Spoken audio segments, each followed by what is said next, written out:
The order came to me at the changing of the guard, in a low voice and with the Crown Prince's own hand on my shoulder, which is not a thing that happens to a man who stands the west gate. "Wystan," Prince Rowan said, "listen, because I will say it once and I cannot stay to repeat it. Today no one crosses this threshold on rank alone, not a lord, not a lady, not a princess of any house, cousin or crown or otherwise. If they carry my seal, the green wax, the running stag, pressed in my presence, they pass. If they do not, they wait outside the wall until I come down myself. Do you understand me?" I said I understood him. I had stood the west gate of Harrogate for 11 years, and in 11 years no member of the royal house had ever been made to wait at a wall like a tradesman. I understood the words. I did not yet understand the weight of them, and I want to be honest about that from the start, because everything that people said about me afterward, that I was cruel, that I was drunk on a little authority, that I had shamed 2 gentle women for sport, comes from the space between those 2 things. Between understanding a sentence and understanding what it will cost you to keep it. Rowan's eyes were the eyes of a man who had not slept. He was 32 then, the king's heir, a man I had watched grow from a boy who climbed the gay Tivy into someone who could freeze a council table with a single quiet word. He was not given to drama. That was what frightened me more than any speech would have. He gripped my shoulder once, hard, the way you grip a rope you are trusting your weight to, and then he was gone up the stair toward the king's side of the palace, and I was alone at the west gate with a rule that felt 3 sizes too large for the morning. The morning itself was ordinary. That is the thing about the days that turn. They begin like all the rest. There was frost silvering the cobbles of the forecourt and steam rising off the flanks of the household horses in the mews, and the pastry carts came through the tradesmen's arch at 6 as they always did, and the under-gardeners went by with their barrows, and a magpie sat on the gilded finial of the gate and mocked me in its rattling voice as magpies do. I checked every cart against the daybook. I passed the physician's man with his black bag. I passed the seamstress with her bolts of cloth for the Princess Ilara's household. Ordinary, ordinary, ordinary. By 8 the sun had burned the frost off, and the first tourists had gathered at the far rail beyond the outer court to watch the guard stand his post, phones held up like a little field of glass, and I gave them nothing, because that is the trade. You give them the stillness and you keep the man behind it to yourself. A child among them waved. I did not wave back. A woman told her husband I was surely a mannequin and prodded the rail to see if I would twitch. I did not twitch. This is easy. Standing still is the easiest part of the work. It is the part everyone thinks is hard, and it is nothing. The hard part is knowing which stillness is duty and which stillness is cowardice, and telling them apart in the half-second you are given to choose. At 10:30 the carriage came. I heard it before I saw it, the particular ring of shod hooves on the approach road, 4 horses, a light town carriage built for speed rather than state, the kind a young noblewoman takes when she wishes to arrive looking as though she had not tried. It swung through the outer court and drew up at my gate in a spray of grit, and the door opened before the footman could get down to it, and 2 women stepped out into the sun, and the whole forecourt seemed to turn to look at them, because they were the sort of women a forecourt turns to look at. They were beautiful in the practiced way of people who have never once in their lives been ignored. The elder was tall, dark-haired, dressed in a traveling coat the deep plum of a bruise, with a brooch at the throat shaped like a swan. The younger was fairer, softer-faced, in dove-gray and pearls, with a way of holding her chin that said she found the world a little slow. They came toward the gate arm in arm, laughing at some shared thing, entirely at ease, and the elder lifted a gloved hand to me in the small imperious wave that high-born women give to furniture that is about to be useful. "Guardsman," she said, "we are expected. Be a dear and open the gate. We've had the most tiresome journey and my cousin is chilled through." "Your names, madam," I said. There was a beat of surprise, quickly smoothed. People of rank are not asked their names at gates. That is rather the point of rank. But she recovered with the grace of long habit.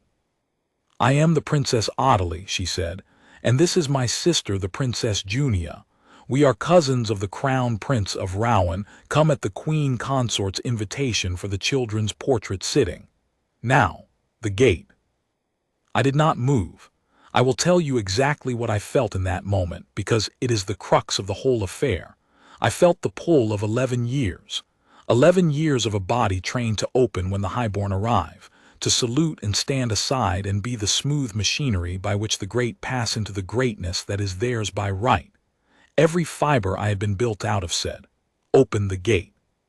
And under that trained pull, colder and quieter, sat the Crown Prince's hand on my shoulder, and his voice saying, not a princess of any house, cousin or crown or otherwise. "Have you the Crown Prince's seal, your highness?" I asked. "The green wax pressed in his presence today." The Princess Ottilie looked at me as though I had spoken in a language she was choosing not to recognize. "The Crown Prince's seal," she repeated. "Guardsman, I am the Crown Prince's cousin. My blood is his seal. We were invited by the Queen Consort herself. Do you imagine we forge our way into palaces? Do you know who we are?"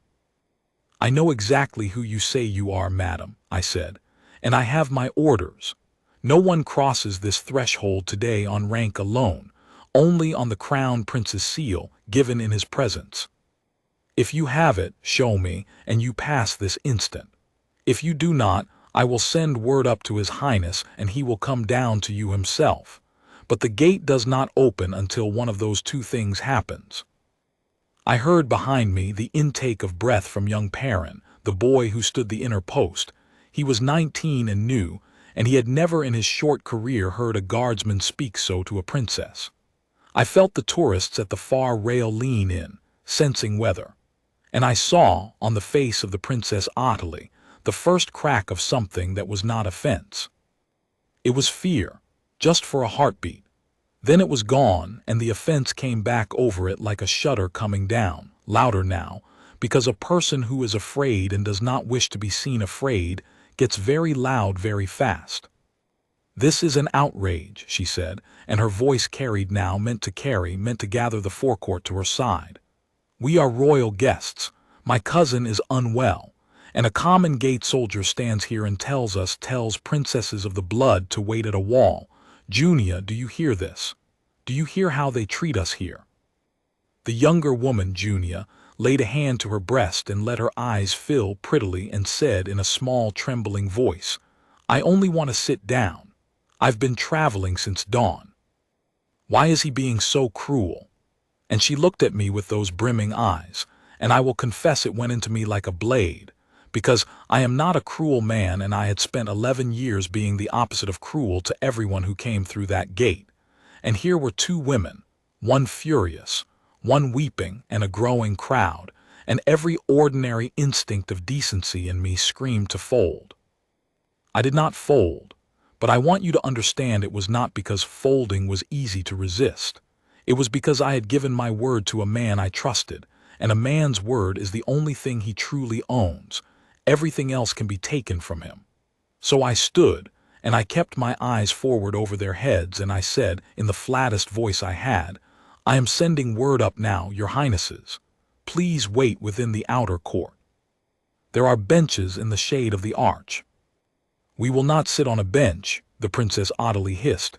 "We are not applicants." And that small line was the first grain of doubt that fell into me, though I did not know it yet and would not understand it for hours. We are not applicants. There was something under it, some knowledge that being made to wait was not merely an indignity to them but a danger, that the waiting itself was the thing they could not afford. At the time I read it as pride. Only later did I understand it was a clock. I sent Perrin running with the word. I told him, to the Crown Prince in his own hand, no one else. Two women at the west gate claiming to be the princesses Ottilie and Junia, come for the children's portrait, no seal, requesting entry. Perrin ran, and the two women stood in the sun in their traveling clothes, refusing the bench, refusing to look at the tourists who were now openly filming them, and I stood at my gate between them and the palace, and the magpie on the finial rattled and rattled as though it found the whole thing very funny. It took 11 minutes for the answer to come down. I counted them. A guardsman learns to count time in his head the way other men breathe, and I counted every one of those 11 minutes, and in each of them the Princess Ottilie found a new way to tell me what I would lose. My post, my pension, my name spoken to the king. She was inventive. She threatened me with the queen consort's displeasure, with her own father's embassy, with the shame of my old mother if I had one. She was, I thought, a woman who had learned young that the fastest way through any wall is to convince the man guarding it that the wall will cost him more than surrender. And the whole time the younger one, Junia, wept and dabbed and looked toward the palace with an anxiety that I mistook, that everyone would have mistaken, for the anxiety of a chilled guest kept waiting. It was not that. It was the anxiety of someone watching a plan slide off its rails, minute by minute, and unable to do the one thing that would fix it, which was to get past me. Because up in the palace, 3 floors above the west gate, in a sunlit gallery hung with the portraits of dead Harrogates, a painter's easel stood ready, and a chair with a velvet cushion, and a bowl of sugared almonds. And the Princess Malin, 9 years old in her best blue dress, had been told that morning by a kind voice that her cousins were coming to have her likeness taken, and that she must be ready at 11, and that she was on no account to wait for anyone, not her father, not her Uncle Rowan, not her nurse, that she was to go down to the courtyard door at 11 sharp and meet the carriage that would take her to the good North Light where portraits are properly done. I did not know any of that yet. I knew only that 11 minutes had passed, and that the answer, when it came, did not come from Perrin. It came from the Crown Prince himself, at a run down the west stair, coat unfastened, his face the color of ash. "Wystan," he said before he had even reached the gate, "did they cross? Tell me they did not cross." "They did not cross, your highness," I said. "They have no seal. They are on the bench." I turned to gesture and stopped because the bench was empty and the 2 women were no longer in the outer court at all. They were walking, quickly and without any weeping now, back toward their waiting carriage, and the Princess Junia, she who a moment before could barely stand for exhaustion, had her skirts gathered in both hands and was nearly running. "Stop that carriage," Rowan said, and it was not a request. It was the voice I had heard him use once at a hunt when a man's horse had bolted toward a cliff, a voice pitched to cut through panic and be obeyed by the body before the mind has time to argue. "Wystan, the carriage, now, do not let it leave the outer court." I moved. 11 years of stillness broke in a single stride, and I want to tell you how strange that is, how a body built for standing still remembers, in an instant, that it was also built to run. I went across the forecourt at a dead sprint, past the astonished tourists, past young Perrin coming back down the stair with his message undelivered, and I reached the carriage as the elder woman was climbing in and the footman was gathering the reins. "Hold," I said, and put my hand flat on the carriage door, and it was a strange thing to lay hands on a carriage bearing what might be 2 princesses of the blood, and I felt the wrongness of it in my chest even as I did it. "By the Crown Prince's order, this carriage does not leave until he has spoken with you." The Princess Ottilie's face, seen close, had lost every ounce of its earlier fury. What was under the fury was worse. It was calculation, the flat, fast, cornered calculation of a gambler counting how many exits remain. She looked at my hand on the door. She looked past me at Rowan crossing the court. She looked at her sister, already inside, white to the lips. "Take your hand off this carriage," she said, very quietly, and there was no princess in her voice at all anymore. There was something older and harder and entirely without ceremony. "You have no idea what you are meddling in, gate soldier. Take your hand off, and we will forget you, and you will keep your little post and your little life. Or keep it there and learn what happens to men who put their hands on us." "I will keep it there," I said. And Rowan arrived. I have served the house of Harrogate my whole grown life, and I had never seen the Crown Prince look at anyone the way he looked at those 2 women. It was not anger. Anger has heat in it. There is something almost warm in a man's rage. This was cold all the way down. He stopped a pace from the carriage, and he looked at the elder woman, and he said, in a voice gone soft and level, "You are not my cousin Ottilie." The forecourt went very quiet. Even the magpie stopped. "I have known my cousin Ottilie since she was born," Rowan went on, in that same soft voice. "She has a scar through her left eyebrow from a fall from a pony when she was 7. She cannot say the word chrysanthemum without laughing, because of a game we played as children. She is, at this hour, 400 miles from here, snowed into a mountain lodge with her sister, both of them perfectly well, both of them wondering why the letters they sent me these 3 weeks past have gone unanswered. Because they never reached me. Did they, madam? You saw to that." The woman said nothing. Her jaw worked once. "So," said Rowan, "I will ask you a question, and your answer decides whether you leave this court in a carriage or in chains. Where is my niece?" The word niece hit me like cold water. Malin, the portrait sitting, the children, the whole shape of the morning tilted and rearranged itself in my mind, and I understood, in one sickening rush, what I had been standing in front of all along without knowing it, that the gate I guarded was not the object of the thing, that I had never been the object of the thing, that I was only the last locked door on a corridor these women had walked halfway down before they ever reached me. "I don't know what you mean," the woman said, but her eyes flicked, just once, involuntarily, the way the eyes always betray the true north of a fear, toward the far side of the palace, toward the courtyard door on the north face, the service door, the one that opens onto the lane where a second carriage could stand unseen from the west gate. Rowan saw it too. He was already turning. "The north door," he said. "Wystan with me. Perrin, hold these two. If they move, take them down and answer to me for it, not to them. Ring the alarm bell. Ring it now." Perrin, God bless the boy, did not hesitate. He seized the alarm rope by the gatehouse and hauled, and the great bell over the west gate began to swing and toll, and its voice rolled out over the forecourt and the courts beyond. The sound that every soul in the palace is taught from their first day means one thing and one thing only: the house is threatened. Go to your posts. Guard the family.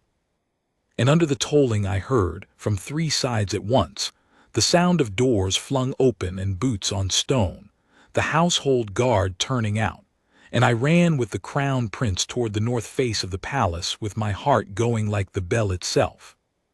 We came through the long gallery, the very gallery where the painter's easel stood. I saw it as we passed, the velvet chair, the bowl of almonds, the whole tender little stage set for a crime, and out through the king's antechamber and down the north stair. And Rowan was faster than me, younger and lighter, and driven by a fear I had only just been let into, and he reached the courtyard door a full 3 seconds ahead and threw it wide. The lane beyond was empty. No carriage, no child, only the cold north light he had spoken of, falling on wet cobbles, and a single small blue hair ribbon lying in a puddle where it had fallen or been dropped. Rowan made a sound I will not try to write down. Then from the shadow of the coach house across the lane, a voice, a child's voice, cross and puzzled and blessedly alive, said, "Uncle Rowan, why is the bell ringing? You're not supposed to run in the gallery. You told me that."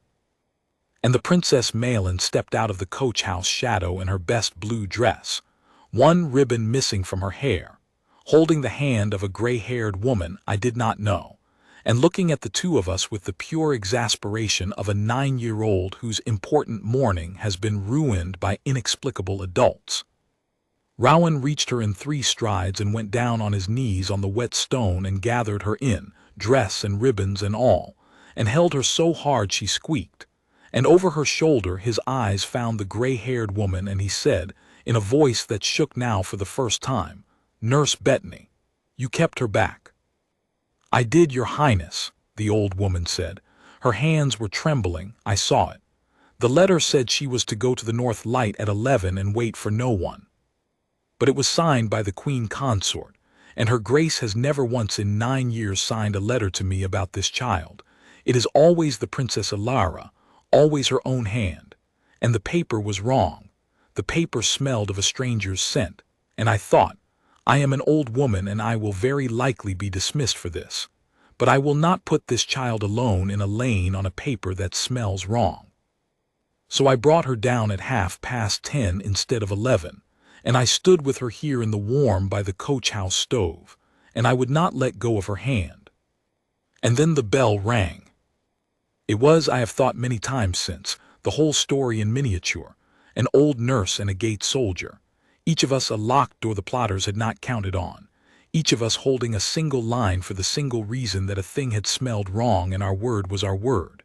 She held her line at the north light. I held mine at the west gate, and between the two of us, by no more than half an hour and a hand not let go of, a child stood in the cold north light alive and cross and whole. But I run ahead of myself, because the danger was not over, not by a long way, and the two women in the forecourt were not the whole of it, and the question of who had sat at a desk inside these walls and forged the queen consort's hand was a question that would tear the palace open before the day was done.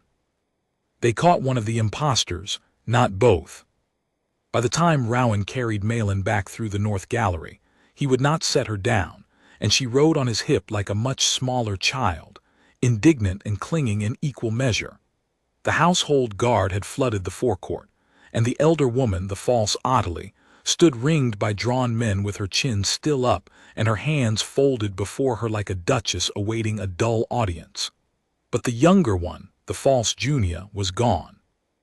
In the confusion of the bell and the turning out of the guard, she had slipped from the carriage and through the crowd of gawping tourists at the far rail, the very crowd whose phones had been trained on my little standoff, and vanished into the streets beyond the outer wall.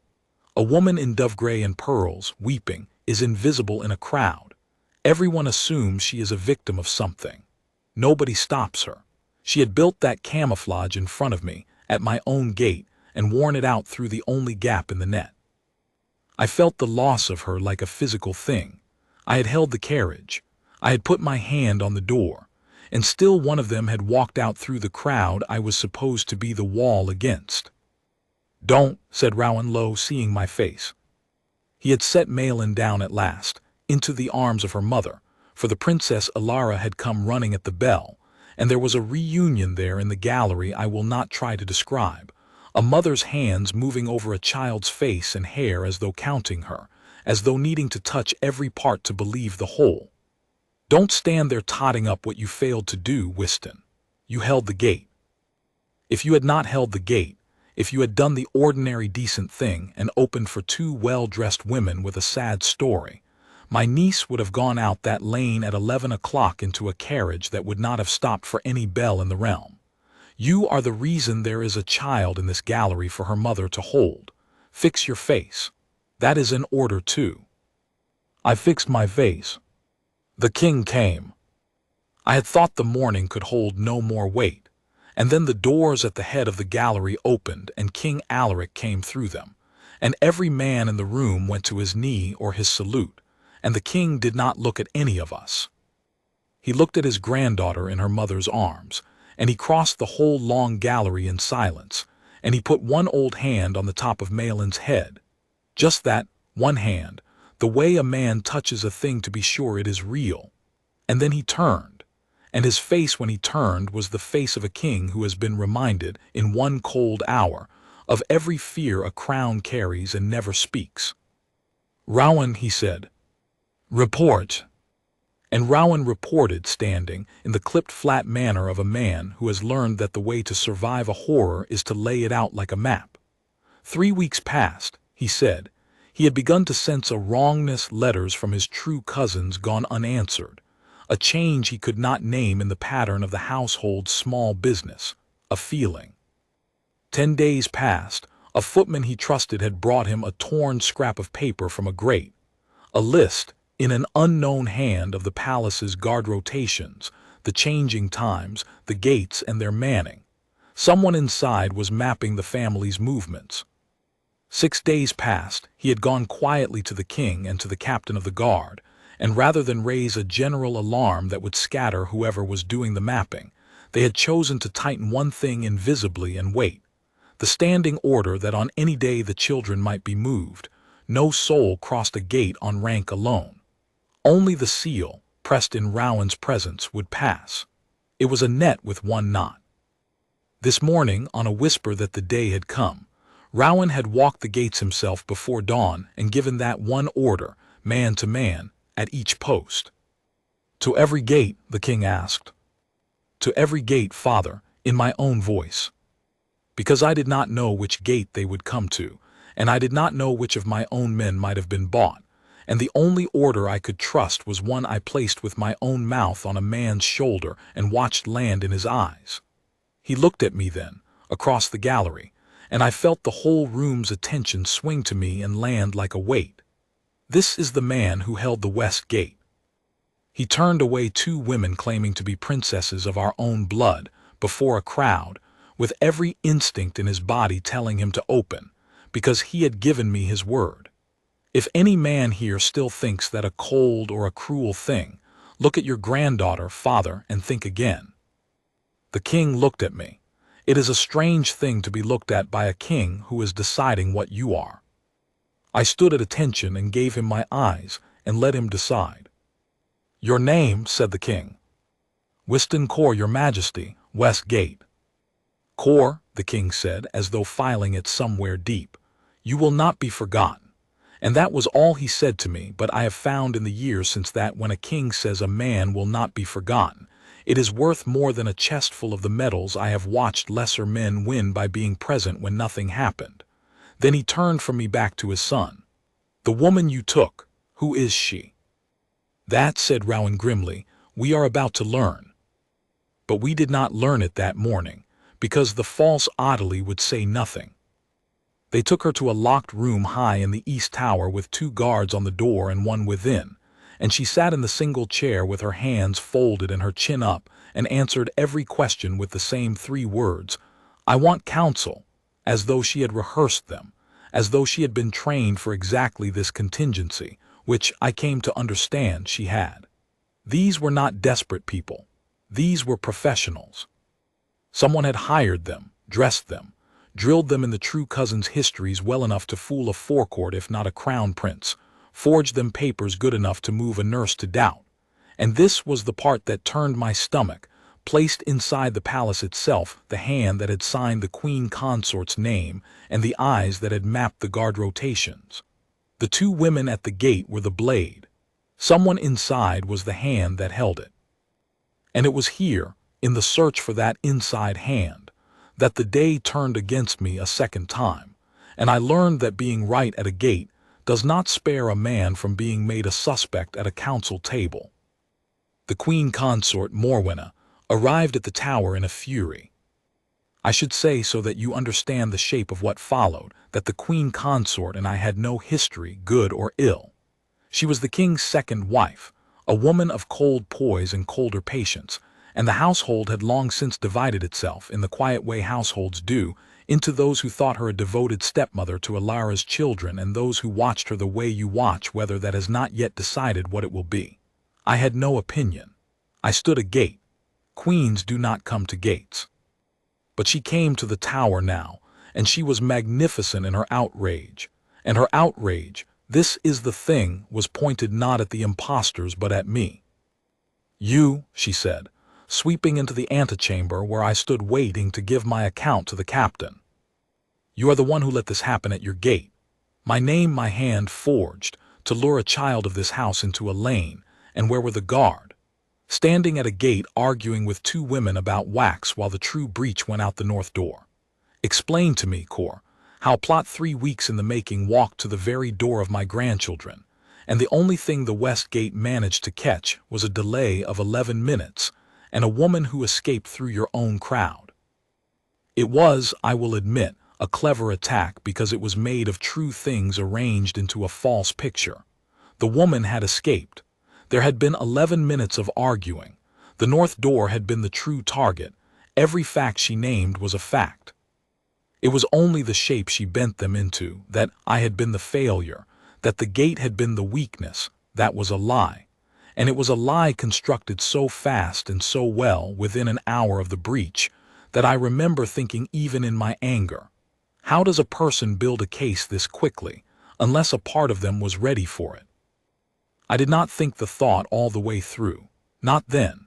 I was a gate soldier being flayed by a queen in front of my captain, and I did what a gate soldier does. I stood, and I took it, and I said, "Your Grace, I held the west gate on the Crown Prince's direct order. I turned away everyone without the seal. I regret the woman's escape more than I can say. I do not regret holding the gate." "You will regret it," she said, "when the king learns his household was made a fool of on your watch." And she swept out, and I stood there with my ears ringing and a cold suspicion beginning, very slowly, to take a shape I did not yet dare to name. Because there was a thing she had said that did not fit. My name my hand forged. She had known within the hour that the forged signature was hers. But the forged letter, the one that had gone to Nurse Bettany, the one signed in the Queen Consort's hand, had, so far as I knew, been seen by exactly 3 people. The nurse, the Crown Prince, and me, when Rowan had shown it to the captain in the gallery. It had not been made public. No general announcement had gone out that the Queen Consort's name was the one that had been forged. And yet here she was, within the hour at the Tower, defending herself against an accusation no one had yet made, arriving already angry that her hand had been used, already building the case that the gate, not the desk, had been the failure.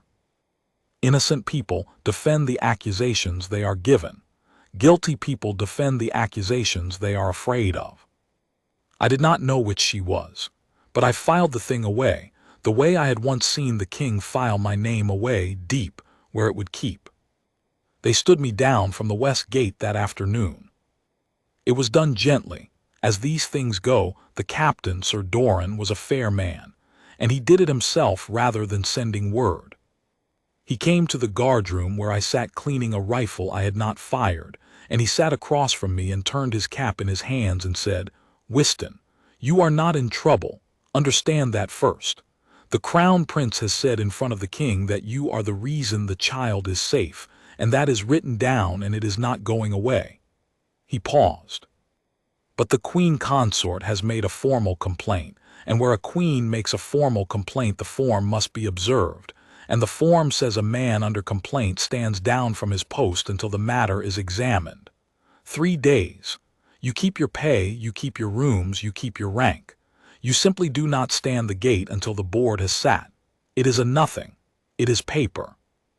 "It is not a nothing to me, Sir Doran," I said. "I have stood that gate 11 years. I know it." He looked at me with something like an apology in his old eyes. "But hear the other half, because there is another half, and it is the half that matters. The board that sits on your case is not gathered to punish you. It is gathered to examine the whole breach, the letters, the rotations, the forged hand. And the man who examines your conduct at the gate will, in the examining, walk backward up the whole corridor of this plot. Your standing down is the door they open to look inside the house. Do you follow me? You are not the accused. You are the loose thread they will pull, and pulling it will unravel the coat. So stand down and keep your peace and let them pull." I stood down. I gave up my post to a good man named Elric who could not meet my eye when he took it, and I went to my rooms in the guard's range along the outer wall. But before I went, the thing that hurt worse that afternoon was not the captain's kind sentence nor the queen's cruel one. It was the walk from the guardroom to my quarters, the long walk along the inner court in the open, where the household could see me. Because word had gone through the palace by then, as word does, and the word it had gone as was not the true word. It was not the West Gate held and a child was saved. It was the West Gate man disgraced 2 princesses, and let the real thieves in the back, and now he's been put down for it. I passed men I had served beside for 11 years, and some of them looked away, and some of them looked at me with the particular flat contempt that decent men keep for a man they believe has failed the family, and one undergroom, a boy I had once carried on my shoulders at a harvest fair when he was small, spat on the cobbles as I went by. Spat. At the West Gate man. And I could not tell him why he was wrong, because the why was a locked room I had no key to yet, and a soldier does not defend himself in a courtyard with a story he cannot prove. So I took the spitting the way I had taken the Princess Ottilie's threats and the Queen's fury. I stood inside it, and I said nothing, and I walked on. But I will not pretend it did not go into me. A man can stand a great deal from strangers. It is the ones who know you, turning their faces, that teaches you what the price of a kept word really is. I reached my rooms and I sat in the small cold light of my one window, and I did the hardest thing a man of discipline is ever asked to do, which is nothing. I did nothing while other men examined my life, and the whole palace decided I was the villain of it. And in the doing of nothing, I began, because a man with idle hands and a filed-away suspicion is a dangerous thing to think. I thought about the 11 minutes. They had been so certain, those two women, that 11 minutes was too long.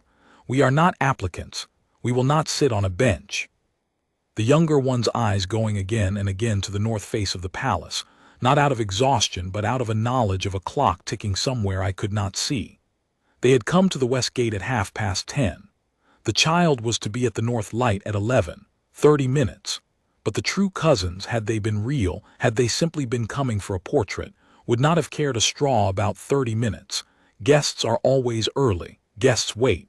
Waiting is what guests do.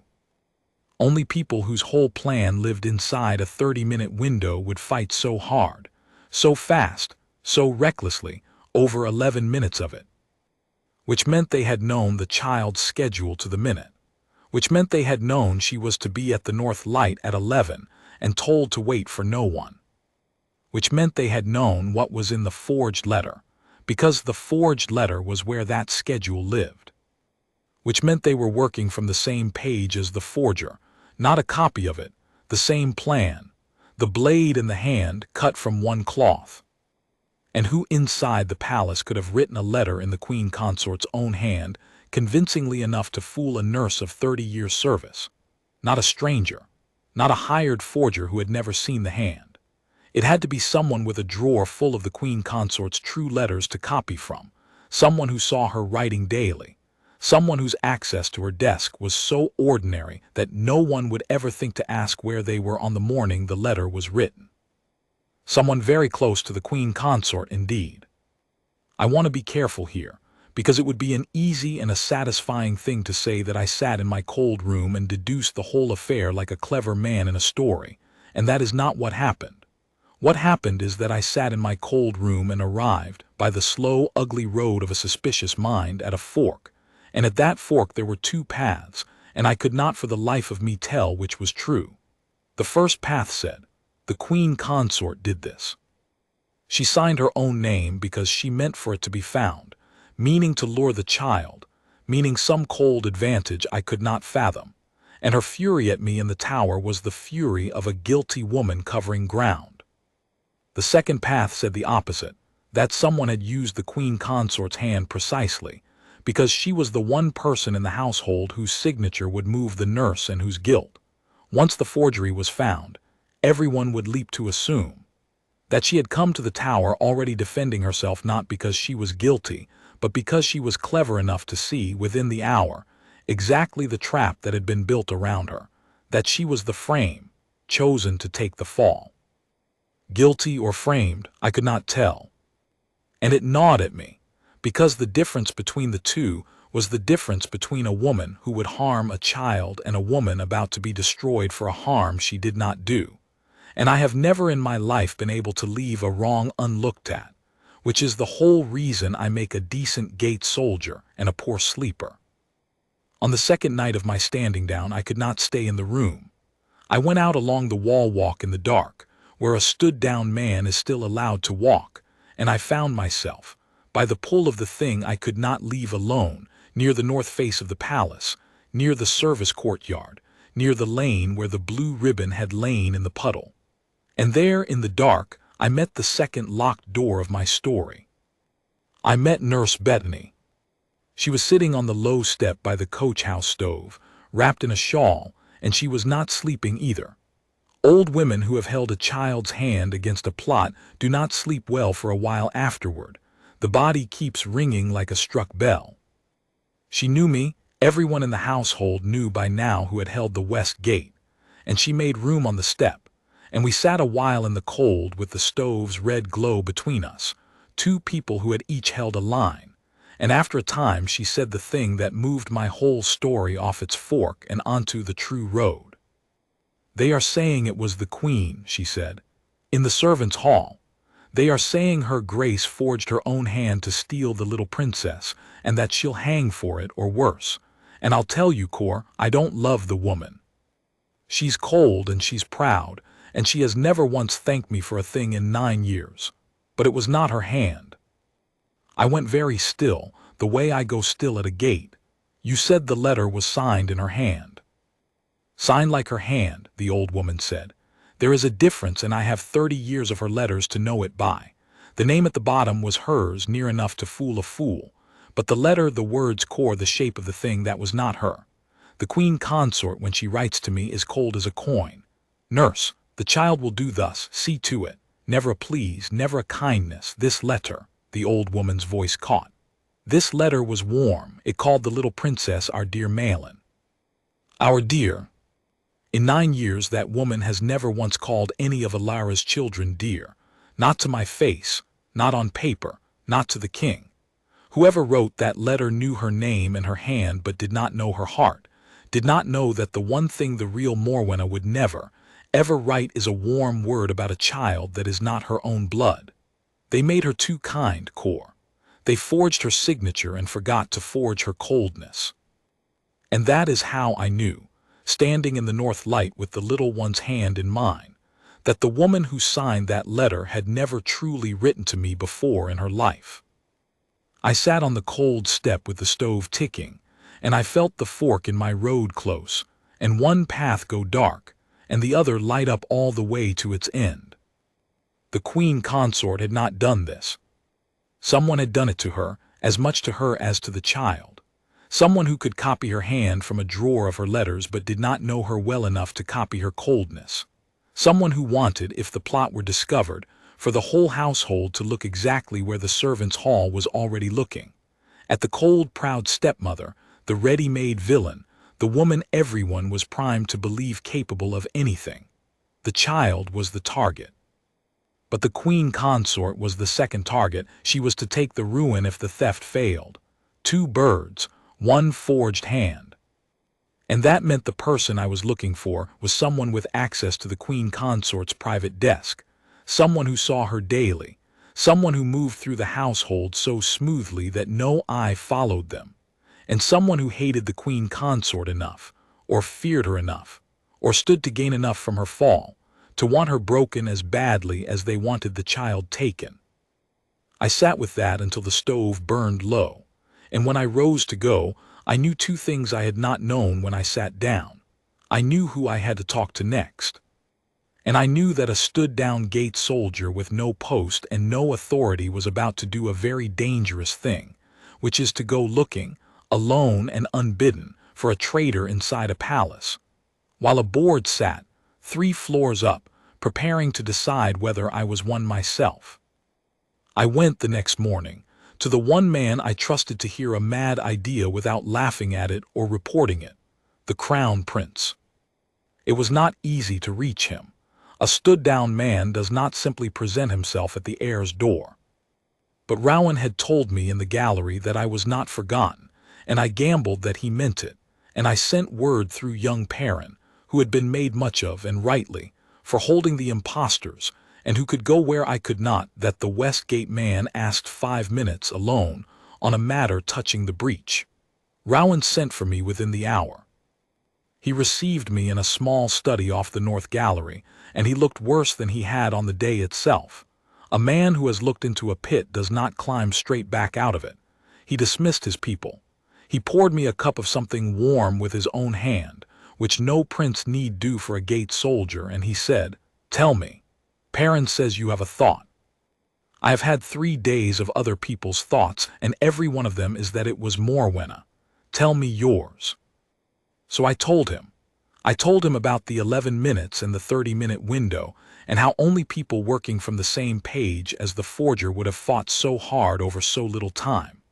I told him what Nurse Bettany had told me, the warm letter, our dear Malin, the forgotten coldness. And I watched the thing land in him, and I watched him do what a good mind does, which is to resist a comfortable answer becoming inconvenient. "You are telling me," he said slowly, "that my stepmother is innocent, when every soul in this palace, and I confess a part of myself, wishes very much for her to be guilty. I am telling you, your highness, that whoever wrote that letter did not know her heart, which the queen consort herself does.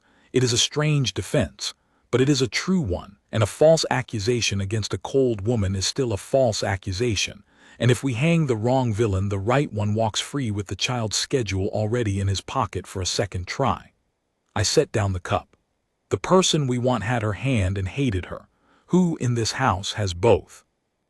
And I saw, at that, the color go out of Rowan's face, not the ash of the first day, but something worse, the gray of a man to whom a thing has just occurred that he would give a great deal to unthink. "Sit down, Wystan," he said, though I was already seated. He went to the window and stood with his back to me a long moment. Then he said, without turning, "My stepmother has a secretary, has had for 6 years, a man named Lyle. Quiet, tireless, everywhere and nowhere, the sort of man you stop seeing because he is always there, the way you stop seeing a doorframe. He keeps her correspondence. He has a key to her desk. He drafts in her hand, has done for years, so that half the letters that go out over her name were shaped by his pen and only signed by hers. He knows her schedule and the children's and the guards, because he keeps the household diary that all of them live in." He turned around at last. "And 6 months ago, I refused him a thing he wanted very badly. He came to me privately, so privately I had half forgotten it, asking me to intercede with my father to have his family's old lands and title restored, and a tainted house, stripped a generation back for treason against my grandfather. He believed the stain unjust, perhaps it was. He asked me to reopen it, to give his blood back its name, and I told him no. I told him the king does not reopen a traitor's attainder for a secretary, however good, and that he should be content with the place he had. Rowan's jaw tightened. I was not kind about it. I was a busy man refusing a small request, and I did not trouble to be kind. The room was very quiet. "A man of an attainted house," I said, "working 6 years at the elbow of the queen consort, able to forge her hand in his sleep. Refused his name by you, and who, if the plot succeeded and a child of your line were taken, and if the plot failed and the queen consort took the blame, who would gain twice over? A man who hates the crown that stripped his blood, and hates the mistress whose cold service he has endured for 6 thankless years, and hates the prince who told him his name would stay in the dirt. He does not need to keep the child, your highness. He needs only to take her once, to prove the crown cannot even hold its own gates, and to leave the queen consort holding the forged pen when the smoke clears. Ruin the child's family, ruin the woman he serves, and walk away a doorframe that no one ever looked at." Rowan was already moving for the door. "Lyle keeps the household diary in the muniment room. If he has planned a second attempt, and a man does not build a thing this careful for one throw of the dice, the shape of it will be in the diary, hidden in the ordinary business of the house, the way the first was. What is the next day the children move?" He was through the door before I could answer, and I was up and after him, a stood-down man with no post running through the halls of the palace behind its heir, and I did not care, and neither did he. But here is the false dawn, and I set it down honestly because the story would be a lie without it. We were right about the diary. We were wrong about the time. The muniment room, when we reached it, was open. The household diary lay on the reading slope, and Rowan turned its heavy pages with fingers that shook. And there, 3 days hence, was an entry in the fair, careful hand of a man who forged the queen consort's letters. A notation that the 2 younger children, the Prince Torin and the Prince Bram, were to be taken by river barge to the summer lodge for the changing of the season, departing the Watergate at first light, the household to be lightly manned that morning owing to the autumn muster. It was all there dressed as ordinary business. A light guard, an early hour, a Watergate, a second throw of the dice, 3 days off. 3 days, Rowan breathed. We have 3 days. We take Lyle now quietly, and we hold the Watergate end. Your Highness, said a voice from the doorway, you should not be in here. It was Lyle. I knew him the moment I saw him, though I had passed him 100 times and never once seen him. A slight, gray, pleasant-faced man of middle years, with ink on his second finger and a household ledger under his arm, and the mild, apologetic manner of a man forever tidying up after his betters. He stood in the doorway looking at the two of us bent over his diary, and his pleasant face did not change at all, and that unchangingness was the most frightening thing I had seen in 3 frightening days. The muniment room is mine to keep, Your Highness, he said gently. If there is something you wish to consult, you had only to send for me. I keep everything in order. I have always kept everything in order. His mild eyes moved to me. Ah, the West Gate, the famous West Gate. You have caused me a great deal of trouble, Corr, standing there over your wax. Do you know, in 6 years of planning I accounted for every man and every gate and every rotation, and the one thing I could not account for was a soldier who would rather lose his post than open a door for a princess. You are a very inconvenient sort of honest. He set down his ledger on a shelf, unhurried, and I saw his hand go, just as unhurried, toward the inner pocket of his coat. But it will not matter now. The diary you are reading says the barge leaves in 3 days. That was always going to be the day you found, if you found anything at all. I am not a fool, Your Highness. I do not write the truth in the book that any thief could read. Rowan understood it half a breath before I did. The barge is not in 3 days, he said. The barge, said Lyle, drawing his hand from his coat, left the Watergate at first light this morning. The children are already on the river. He smiled, mild as milk. You are 3 days too late, Your Highness, because you were reading a diary written to make you 3 days too late.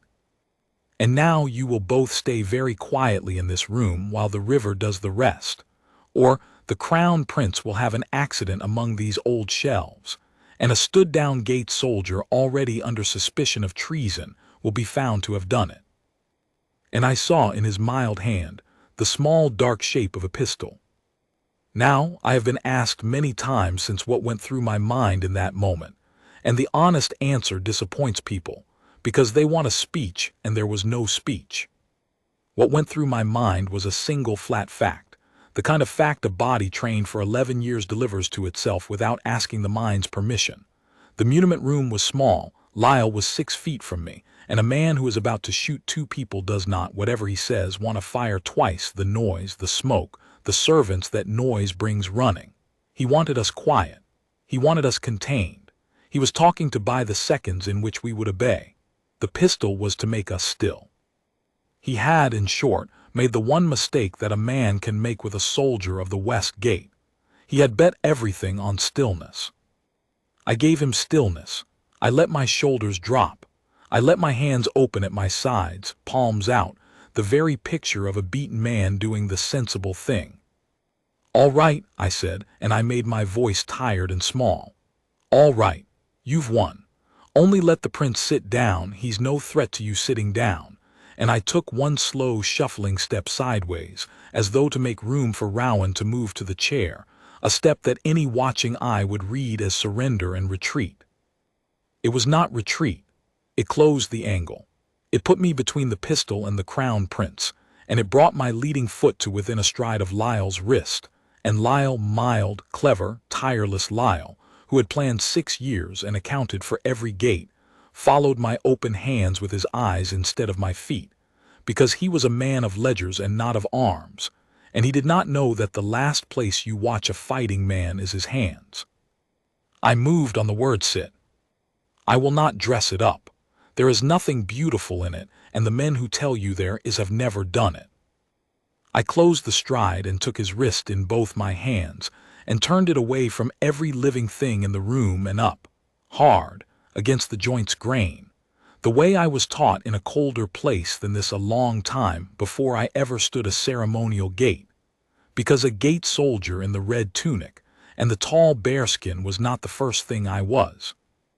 And the plotters who see only the toy soldier at the fence forget that the men who guard a king are chosen from among those who once did harder work in darker coats.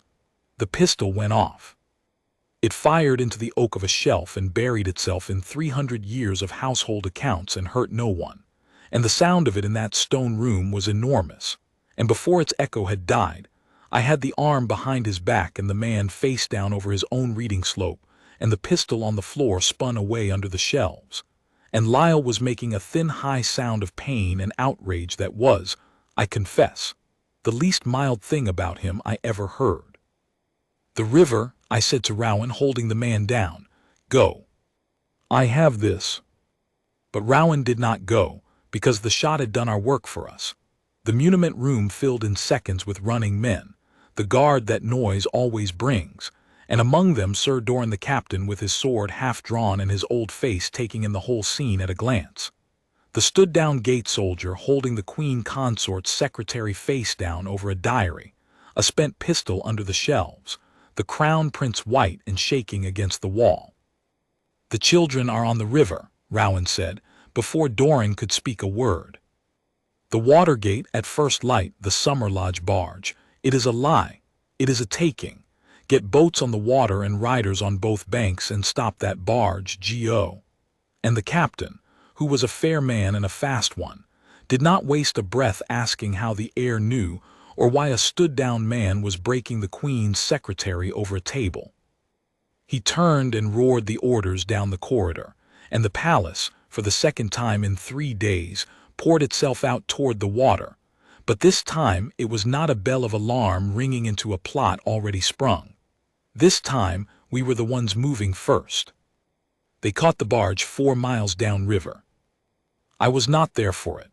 I was in the muniment room with my knee in a traitor's back until other hands came to take him. But I have heard it told so many times by so many who were, that I can set it down as though I saw it. The barge had a false master and 2 hired men, and the 2 young princes below in the little cabin, Torrin bored and Bram asleep, neither of them yet knowing they were anything but on a pleasant trip to the lodge. For that was the cruelty and the cleverness of Lyle's whole design, that no child was ever to be frightened, no violence ever to be shown. The little ones would simply be, one morning, elsewhere, and only their family would ever feel the blade. The riders came down the towpath at a gallop with the king's own colors flying, and the boats came out from the water stairs of every village on that stretch. For the alarm had gone ahead by fast rider, and every soul on the river turned out to block it, the way a whole realm turns out when it is told, plainly and at once, that the king's grandchildren are on the water and must not pass, and the barge found itself running into a wall of the king's people that closed across the river like a gate. The hired men saw the wall and the colors and did the sum and gave up without a blow, as hired men mostly do. It is only the true believers who fight, and there were no true believers on that barge, only paid ones. And the Prince Torrin, 11 years old, came up onto the deck to see what the shouting was about and found the river full of the king's boats and a colonel of the household guard climbing over the rail, and demanded, in the exact outraged tone his sister had used in the lane, to know why everyone was ruining his morning. The children were never touched. That is the thing I hold on to when I think of that day.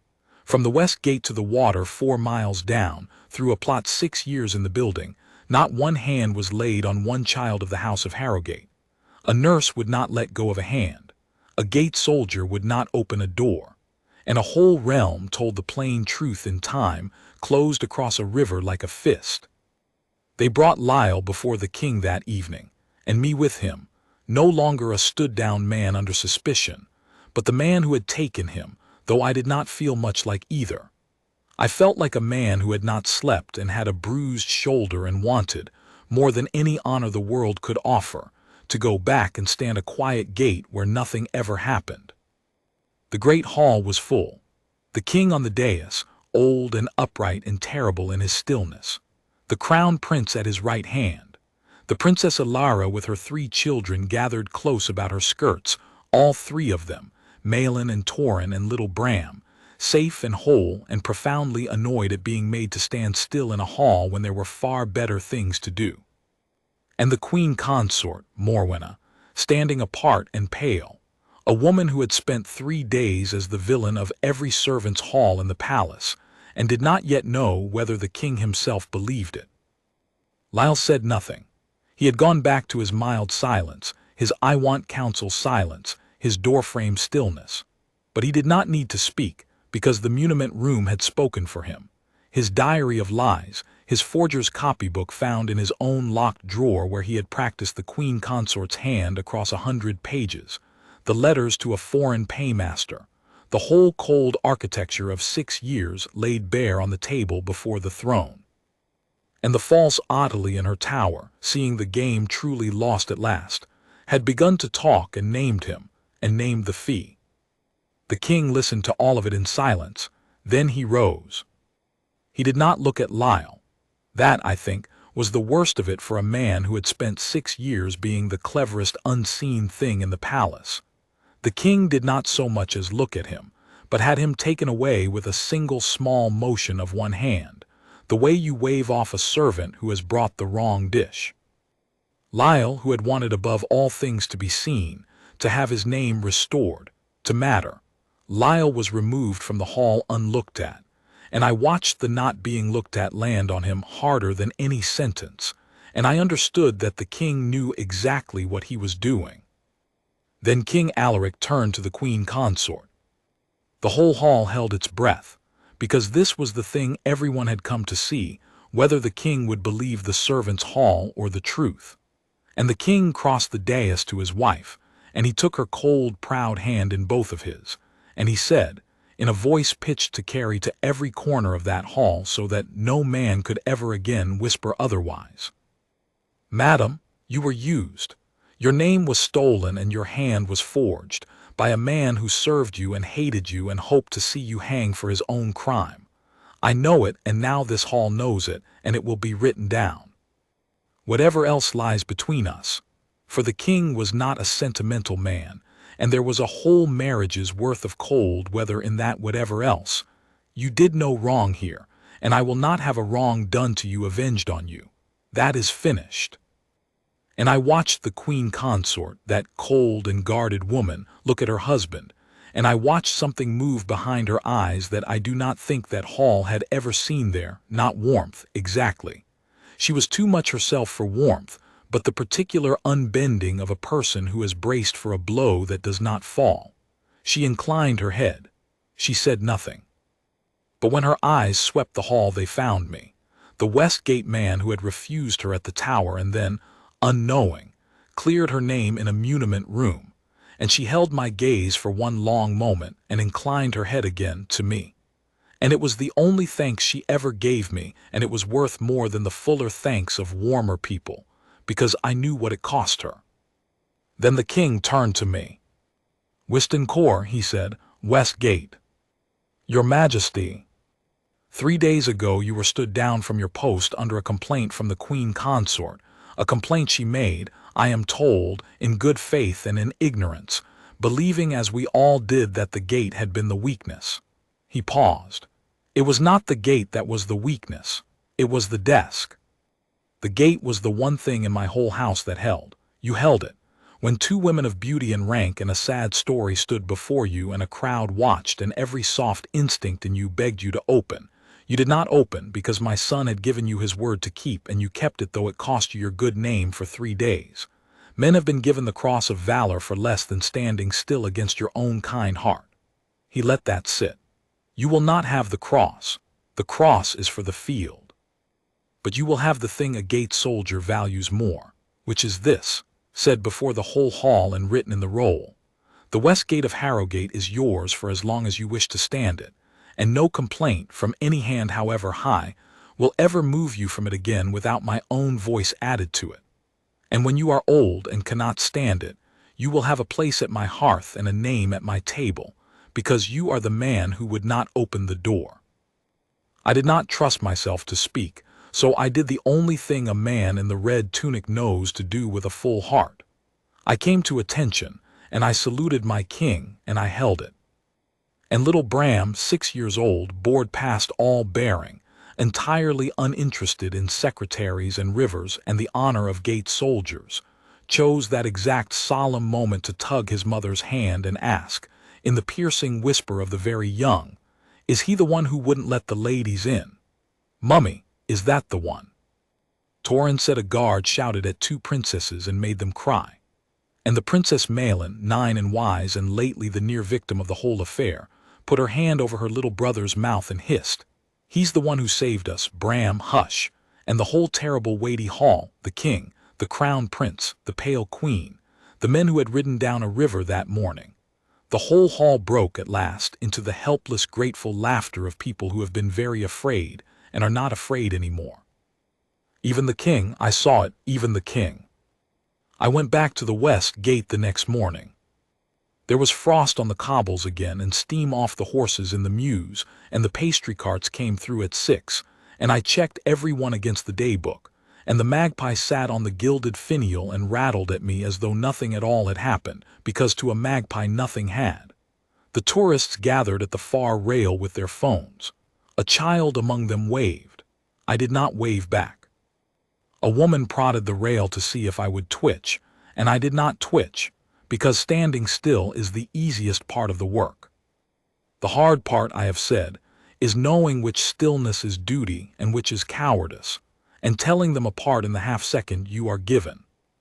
I have thought a great deal since that day about the 2 women at my gate, the false princesses in their plum coat and their dove gray and pearls, one furious and one weeping, both of them so certain that the wall in front of them would cost me more than surrender. They were nearly right. It very nearly did. And I think the only reason it did not is a small, unfashionable thing that the clever plotters of this world reckon on us all having outgrown, that a man's word is the one thing he truly owns, and that a door held for the right reason is not a cruelty at all, however it looks to the crowd with the phones, however it looks in the 11 long minutes before the truth comes down the stair. They will tell the story, the crowd did tell the story, the way crowds tell stories, the guard who shamed 2 gentle princesses, the cold soldier drunk on a little power. For 3 days that was the whole of me to the whole of the palace. I have made my peace with it. A gate soldier who needs the crowd to understand him in the moment has chosen the wrong trade. The crowd understands late or never, and duty cannot wait on the crowd. You hold the door and you keep your word, and you let the truth come down the stair in its own time. Sometimes it comes in 11 minutes. Sometimes it comes in 3 days. Sometimes, I suppose, it never comes at all, and a good man is remembered as a hard one, and that too is part of the price of the post. But it came for me. It came down the north stair at a run, ash-faced, and it took me by the shoulder, and it never let me be forgotten. And every morning since, when I take up my place at the west gate of Harrogate and the first cart rolls through and the frost gives up its shine to the sun, I remember what a king said before a full hall about a man who would not open a door, and I stand a little straighter, and I keep my eyes forward, and I hold the gate.